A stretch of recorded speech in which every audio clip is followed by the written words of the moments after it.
The month of April 2026 is being astrologically defined by the increasing focus of planets in Aries. The Aries house or houses in your chart are receiving accumulated support to initiate and begin something important that you've been waiting for. Now, the Aries energies are about cardinal fire, the desire to create something new, to be courageous, to go for it, to take a risk, to try something you've never done before, to be open to where it goes, and to trust yourself even more as you make this new start and move ahead on your path. The Aries energies are independent, courageous, self-guided. It's where you're actually being supported in any new pioneering efforts that you've been dreaming about, contemplating, figuring out. April is now the time when there's going to be more support for taking the necessary steps forward, and they could happen quickly. But here's what I want to break down about this particular focus in your chart, because we actually have two stelliums unfolding, and they are happening at the early degrees of Aries and the late degrees of Aries.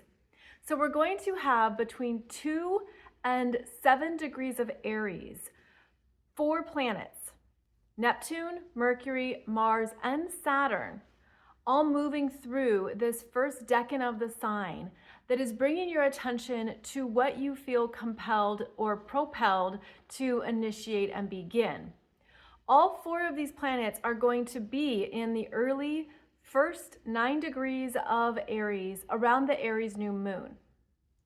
And so you could find that there is anticipatory energy building, that something is coming together, that you're even sensing that there's more going on and you just feel it, even if you can't fully see it or describe it yet.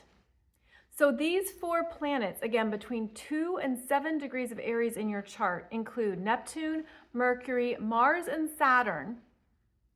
Each one has a very different energy signature. Yes, they are all in Aries, but Neptune is bringing your attention to an important new spiritual chapter that you are beginning for yourself, integrating your trust in who you are, your spiritual wisdom, the soul lessons you have moved through and embodied up to this point.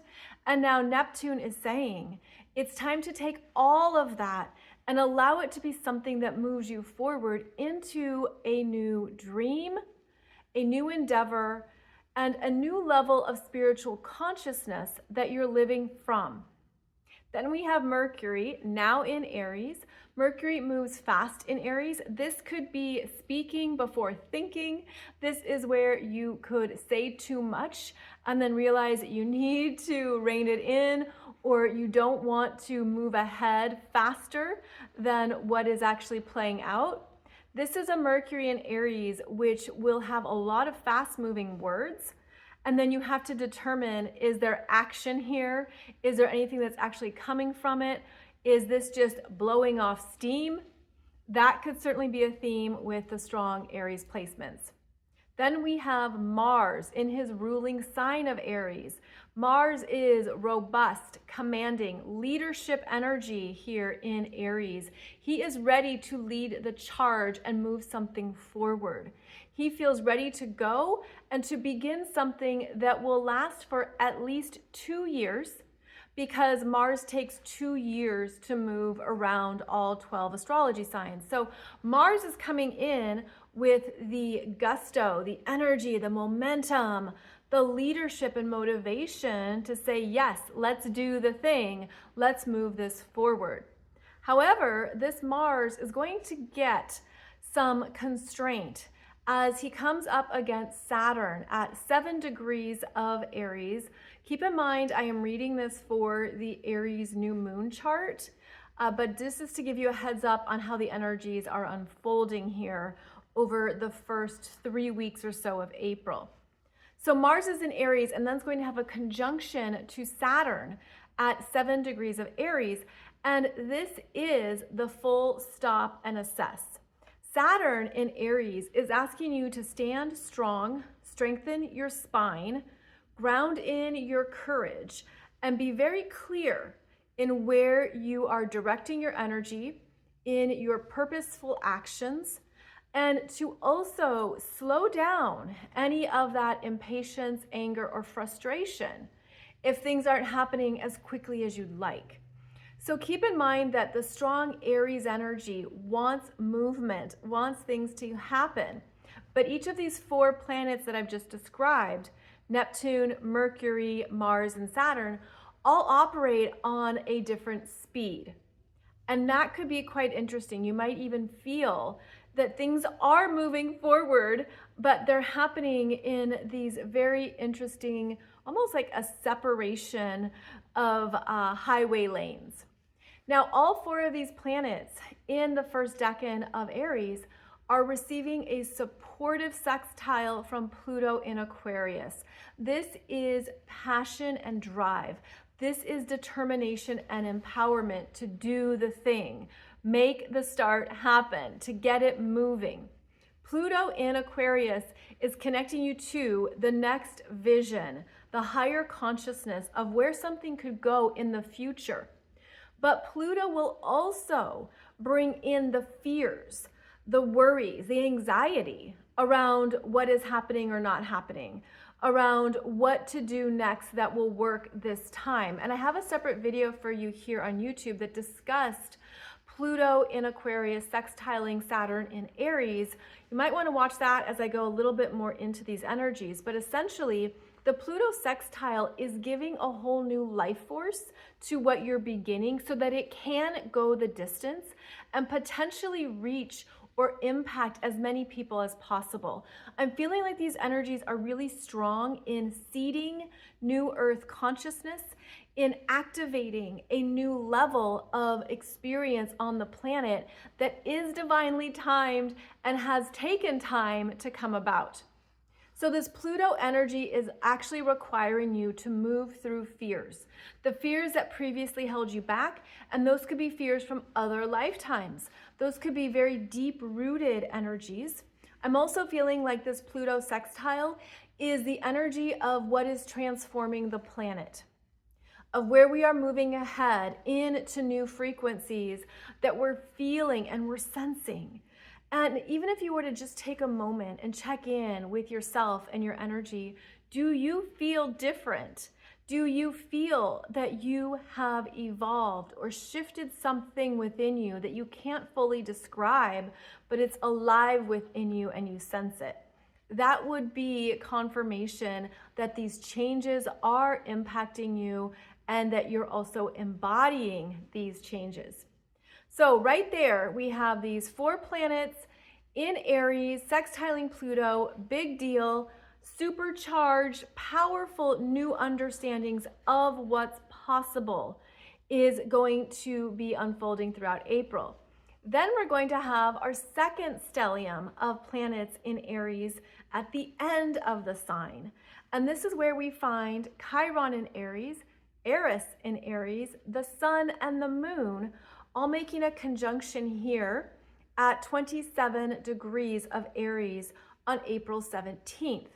Now, Eris is at 25 Aries, Chiron is at 26, but all 4 of these are in another conjunction that's creating a second Aries stellium. This is occurring at the end of Aries, where there is meant to be mastery, confidence, maturity, and higher self-actualization.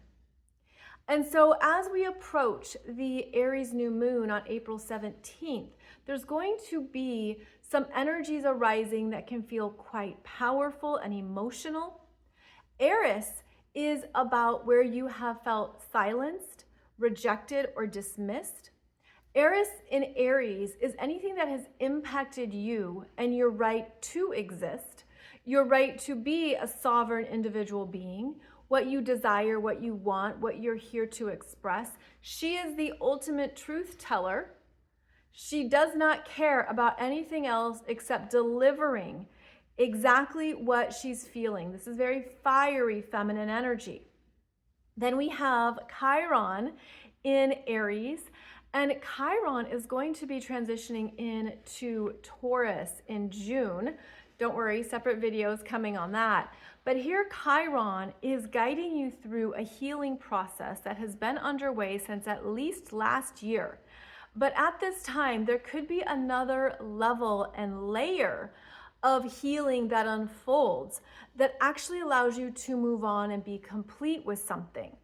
So these planets at the end of Aries are showing you who you've become, what you have strengthened, what you have basically started to embody more fully in yourself, that is forming your new self-identity and a greater sense of becomingness.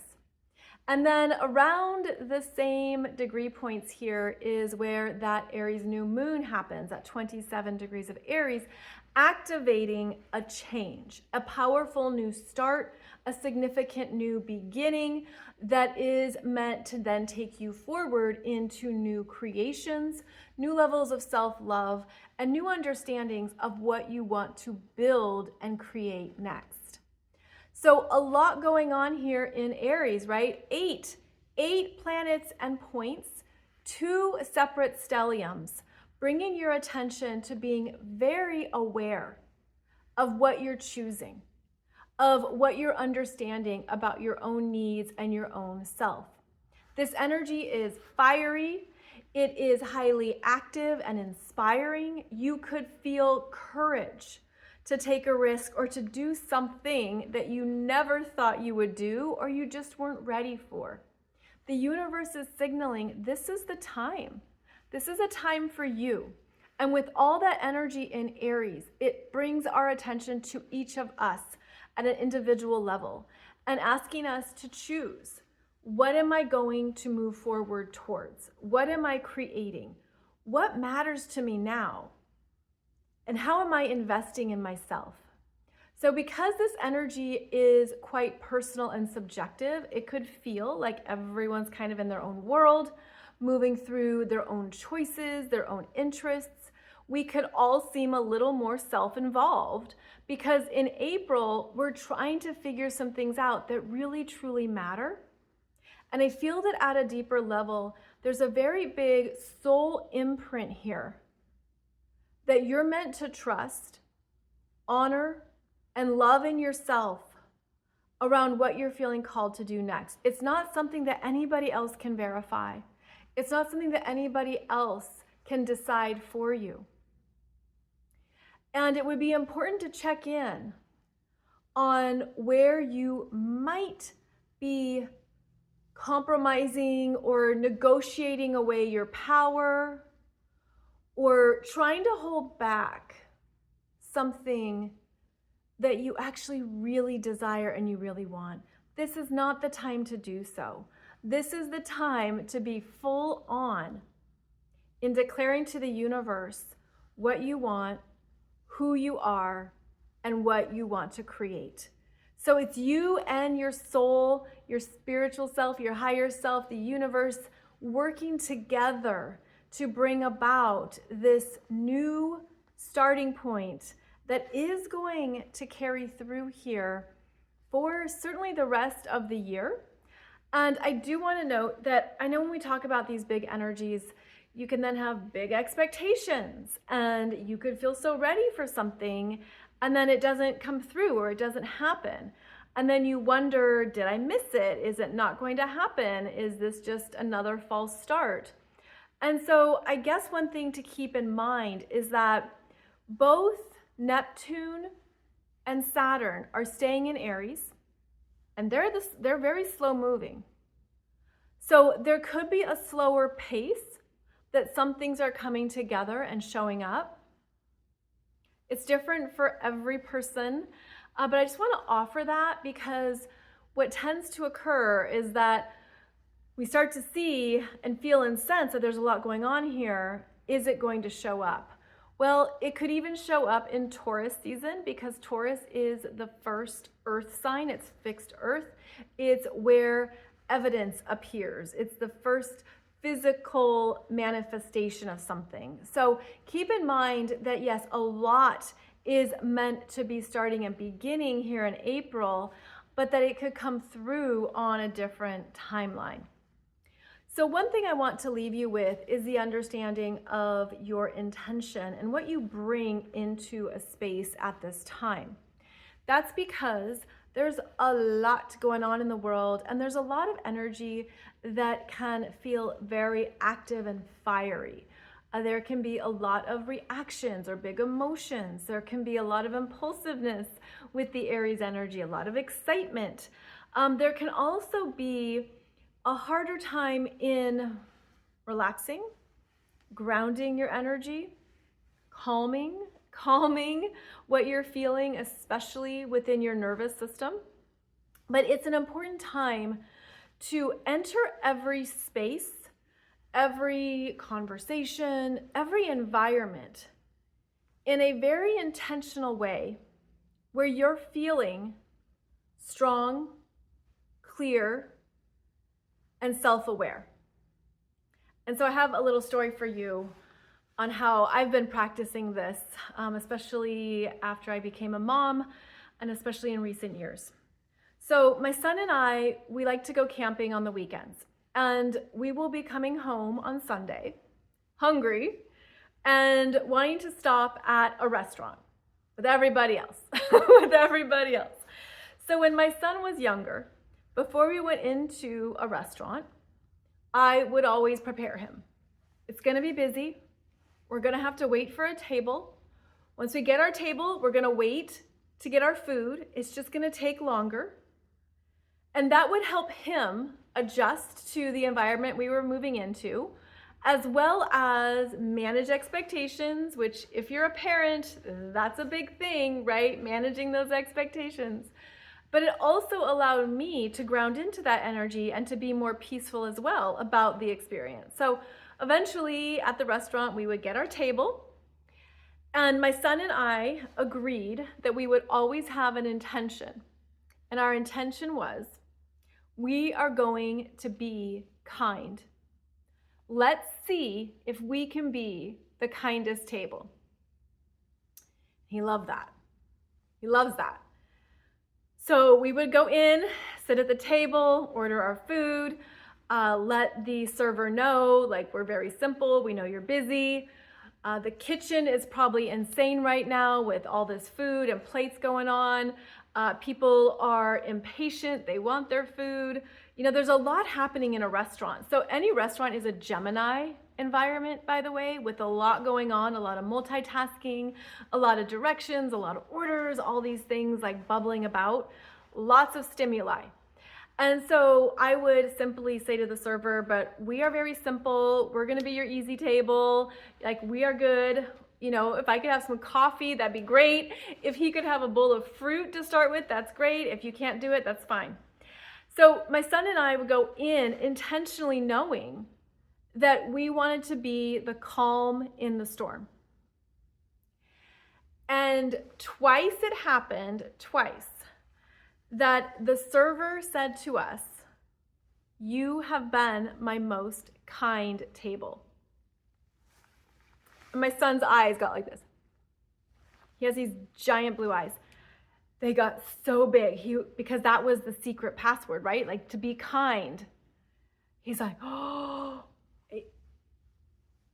touch my heart, and validated him and us that that was our intention and that that's what we wanted to do. In fact, it was at these times in a few particular restaurants that I found the server would just hang out at our table and just like kind of talk to us, like escape the chaos. So this is what I mean about being intentional with how you're showing up and what you want to bring into a space, and the power of that. Like, he and I were just two people amongst however many are in the restaurant, right? And that's what so many of people are realizing too at this time, especially light workers, starseeds, energy guides. Like, you understand the impact that you can have with your energy by being more intentional. And so that would be the main theme here as we move further into April. It's gonna get a little bit louder. Things are going to perhaps be more explosive, more dynamic, more elevated. There could be next level developments here. But what are you choosing to bring into this space that's grounded in your power, your intention, and your energy? So if you can be the calm within the storm, fantastic. If you can be the one who brings in a loving influence or something that settles and diffuses the energy, even better. But this is where we are in our mastery. We are honoring the impact and power of our energy. And that is what might be speaking the loudest at this time and through April. So thank you for joining me for this video. I'll be back discussing more of the Aries new moon on April 17th. So that video will be coming out shortly. But wishing you beautiful beginnings that are right on time for you here in April. And I hope they reassure you, support you, and invigorate you for the new starts that are divinely timed now.